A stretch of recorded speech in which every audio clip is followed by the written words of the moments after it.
Muy buenas tardes, somos un grupo de estudiantes del subprograma Derecho segundo año, sección 2, modalidad semipresencial, del programa de Ciencias Jurídicas y Políticas UNIYES DITEC, formado por Evelyn Enríquez, Luz Mendoza, Larry Silva, Carlos Gutiérrez, Eira Pérez y mi persona, Santos Noda, bajo la dirección de la facilitadora doctora Carmen Pinto del subproyecto de Derechos Humanos.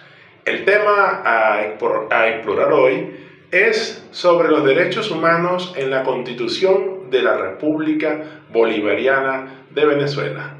Pero antes de iniciar, vamos a hacer un pequeño concepto de lo que es la Constitución de la República Bolivariana de Venezuela, el cual es un documento fundamental para la vida política, social del país. Es importante que los venezolanos sepan sus derechos y libertades y que la Constitución sea respetada y protegida por todos. En ella se generan las instituciones, derechos y deberes fundamentales, a tal punto que los derechos humanos son un tema crucial para Venezuela, ya que ayudan a asegurar que todas las personas tengan acceso a las libertades y los derechos que les corresponden, trayendo con ella la prosperidad y el desarrollo a una sociedad justa y equitativa. Tenemos que tener claro que la Constitución de la República Bolivariana de Venezuela consagra en su esencia la protección y promoción de los derechos humanos como fundamento esencial de su ordenamiento jurídico y democrático en los artículos 19, 20, 21, 22 y 23. Vamos a hacer referencia al artículo 19, donde garantiza el goce y ejercicio de los derechos humanos conforme al principio de progresividad y sin discriminación alguna. Obliga a los órganos del poder público a respetar y garantizar estos derechos. Dentro de la Constitución de la República Bolivariana de Venezuela se encuentra el título 3, en el cual se divide de varios capítulos de manera sistemática, amplia y detallando los derechos, deberes y garantías, reflejando un compromiso con los principios universales que sustentan la dignidad humana. Entre sus características destacan la universalidad, indivisibilidad y progresividad de los derechos, asegurando así su aplicación efectiva y constante adaptación a las necesidades sociales. Dentro de los capítulos en el cual ella se está desglosado, tenemos los derechos civiles, derechos políticos, derechos sociales, derechos familiares, derechos económicos, derechos culturales y educativos, derechos ambientales, derechos de los pueblos indígenas, garantía de los derechos humanos, deberes. Como pudieron darse cuenta, este título, que es el título 3 de la Constitución de la República Bolivariana de Venezuela, podemos darnos que refleja el compromiso con esa Venezuela que quiere una protección e integración de los derechos humanos hacia la promoción de una justicia social. Le damos la palabra a otro compañero para continuar con esta exposición de gran importancia. Por acá, Carlos Gutiérrez, estudiante de la carrera de Derecho segundo año. En este momento estaré conversando acerca del amparo constitucional y tratado de derechos humanos en el orden interno. El amparo constitucional es una garantía fundamental que protege a las personas contra actos u omisiones de autoridades que vulneren sus derechos constitucionales. Es un mecanismo rápido y eficaz para restaurar el ejercicio de esos derechos. Por otro lado, los tratados sobre derechos humanos tienen un valor dentro del orden jurídico interno. En muchos países, estos tratados tienen rango constitucional o prevalecen sobre las leyes nacionales, lo que significa que deben ser aplicados directamente por los tribunales y demás autoridades. Su importancia radica en fortalecer la protección de los derechos fundamentales, asegurando que los estados cumplan con estándares internacionales. En otro orden de ideas, podemos destacar que el amparo actúa como un puente entre la legislación interna y los compromisos internacionales, asegurando que los derechos humanos sean efectivamente protegidos en cada caso concreto. Hoy les voy a hablar y les voy a conversar un poco sobre las garantías adjetivas y sustantivas de los derechos. Estos son dos tipos de mecanismos que aseguran la protección y el ejercicio de los derechos fundamentales en un marco legal y constitucional, donde las garantías sustantivas son las disposiciones y principios que protegen los derechos en sí mismos, estableciendo el contenido y alcance de los derechos fundamentales, asegurando que los individuos pueden disfrutar de ellos sin interferencia indebida. Estas garantías están relacionadas con el reconocimiento y la efectividad de los derechos fundamentales y son reconocidos y respetados por el Estado y la sociedad. Entre estos incluyen el derecho humano, que vienen siendo el derecho a la vida, el derecho a la libertad de expresión, derecho de igualdad ante la ley y el derecho a la propiedad, entre otros derechos que deben contar los ciudadanos. Principios de protección también se encuentran incluidos entre las garantías subjetivas. ¿Qué son los principios de protección? Son las normas que aseguran que los derechos no sean vulnerados, como el principio de no discriminación o derecho a un juicio justo. En cuanto a las garantías adjetivas, se refiere a los procedimientos y mecanismos legales que permiten a los individuos reclamar y hacer valer sus derechos, es decir, a través de los cuales se van a poder hacer efectivos los derechos sustantivos, asegurando que las personas tengan acceso a la justicia y puedan ejercer sus derechos a través de vías legales adecuadas.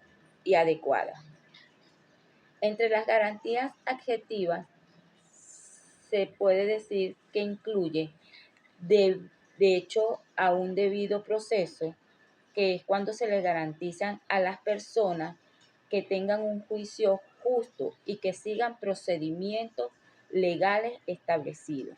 Acceso a la justicia asegura que los individuos puedan recurrir a los tribunales para defender sus derechos.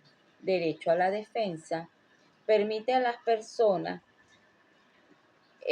defenderse adecuadamente en un proceso judicial. Incluso tienen derecho a contar con un abogado.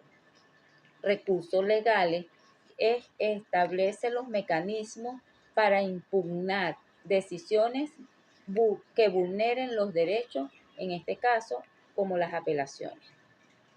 Cabe destacar que ambas garantías son esenciales para el funcionamiento de un Estado de Derecho y para la protección efectiva de los derechos humanos, siendo complementarios y necesarios para el funcionamiento de un sistema legal justo.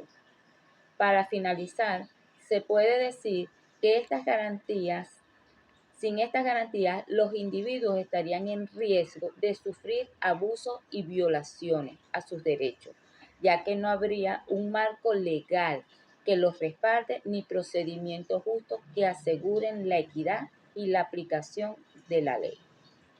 Asimismo, la interacción efectiva entre ambas garantías fomenta la confianza en el sistema judicial y promueve una sociedad más justa e igualitaria, donde se respete la dignidad humana y se proteja el bienestar de todos los ciudadanos. En última instancia, el fortalecimiento de estas garantías es esencial para avanzar hacia una sociedad donde los derechos sean verdaderamente respetados y asegurados para todos. Gracias. Buenas tardes, mi nombre es Luz Marina Mendoza y le voy a hablar un poco acerca de los alcances atribuidos a las obligaciones y principios derivados del derecho internacional de los derechos humanos. Estos pueden incluir el contexto social, político y jurídico de cada país, así como las normas específicas establecidas en los tratados internacionales de derechos humanos, como por ejemplo, un país que ha ratificado el Pacto Internacional de Derechos Civiles Políticos tendrá que asegurar que sus leyes y políticas respeten y protejan los derechos civiles políticos de los ciudadanos. En Venezuela, se ha reconocido que el derecho internacional de los derechos humanos tiene un alcance amplio y aplicable a las normas políticas nacionales, como por ejemplo el Estatuto de Roma de la Corte Penal Internacional. Ha sido adoptado por Venezuela y por lo tanto debe seguir las normas y principios de derechos internacionales relacionados con la CPI. Además, se ha reconocido que el derecho internacional de los derechos humanos puede ser aplicado de forma indirecta a través de otros organismos internacionales, como lo son el Consejo de Derechos Humanos de las Organizaciones Naciones Unidas, la ONU, y el Comité de Derechos Humanos de las Organizaciones de Estados Americanos. La aplicación de los tratados internacionales de derechos humanos a nivel nacional implica que los gobiernos deben adoptar medidas para proteger y promover los derechos humanos de sus ciudadanos, así como sancionar y prevenir los abusos y las violaciones de estos mismos. En los artículos 19, 29, 30 y 31 de la Constitución incorporan obligaciones y principios originados en su mayoría en el derecho internacional de los derechos humanos, así como el artículo 19 recoge la progresividad y la interdependencia en materia de derechos humanos. Los artículos 29 y 39 desató el deber de Estado de respetar y garantizar los derechos humanos. Esto implica que las autoridades o personas al servicio del Estado deben abstenerse de cometer actos contrarios a los derechos humanos y que han de garantizar la efectividad vigente de estos derechos frente a toda clase de ataques y amenazas. Sin más nada que agregar, se despide Luz Marina Mendoza. Yo vengo a hablarles hoy sobre la regulación de los estados de excepción. Este es un instrumento jurídico delicado que permite a los gobiernos adoptar medidas extraordinarias ante crisis graves como guerras, desastres naturales o amenazas a la seguridad nacional. Sin embargo, su aplicación exige un equilibrio precario. Mientras busca preservar el orden público, puede generar riesgos de abusos autoritarios o violaciones de derechos fundamentales. La clave está en su limitación temporal, proporcionalidad y sujeción a los controles democráticos, como la autorización del poder legislativo o judicial. Por otro lado, los mecanismos nacionales de protección como defensorías de pueblo, tribunales constitucionales o instituciones de derechos humanos actúan como contrapesos esenciales. Su función no solo es supervisar que las medidas excepcionales no socaven derechos básicos como la libertad de expresión, privacidad y debido proceso, sino también garantizar que las políticas públicas, incluso en contextos críticos, prioricen la dignidad humana.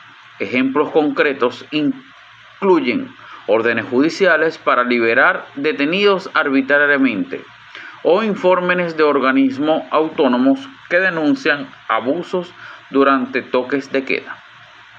Ambos elementos son pilares de una democracia resiliente, mientras el estado de excepción pueda ser necesario para enfrentar emergencias. Los mecanismos de protección actúan como una red de seguridad para las personas, recordando que ni siquiera en la crisis más oscura deben sacrificarse valores como la justicia y la libertad. Su fortaleza radica en la transparencia de rendición de cuentas y la participación ciudadana. Defender los derechos en tiempos de excepción no es un acto de ingenuidad, sino de coraje institucional. La verdadera prueba de un Estado no está en cuánto poder acumula, sino en cómo protege a los más vulnerables, incluso cuando todo parece caerse a pedazos. Mi nombre es Evelyn Enríquez. En esta oportunidad les voy a hablar sobre el habeas corpus y el habeas date. El habeas corpus es un derecho constitucional y una garantía legal que protege a las personas de la detención arbitraria. Es un recurso legal que puede ser utilizado para exigir que una persona detenida sea presentada ante un tribunal y liberada si su detención es ilegal. Es una esencia para proteger los derechos humanos, ya que previene la detención arbitraria y proporciona a las personas un recurso para exigir justicia ante las violaciones de sus derechos. También ayuda a evitar la impunidad gubernamental, ya que permite a las personas exigir que los funcionarios públicos respondan ante la ley. El habeas data es un recurso legal que protege la privacidad y la integridad de las personas y sus derechos. La protección de sus datos personales permite que las personas exijan la eliminación y corrección de sus datos personales si estos son incorrectos, invasivos o dañinos. Es fundamental para proteger los derechos humanos, ya que ayuda a evitar la recolección y el uso indebido de sus datos y ayuda a proteger la privacidad, la integridad de las personas. El mencionado artículo 28 establece que el habeas date puede dividirse en dos derechos si están unidos estrechamente.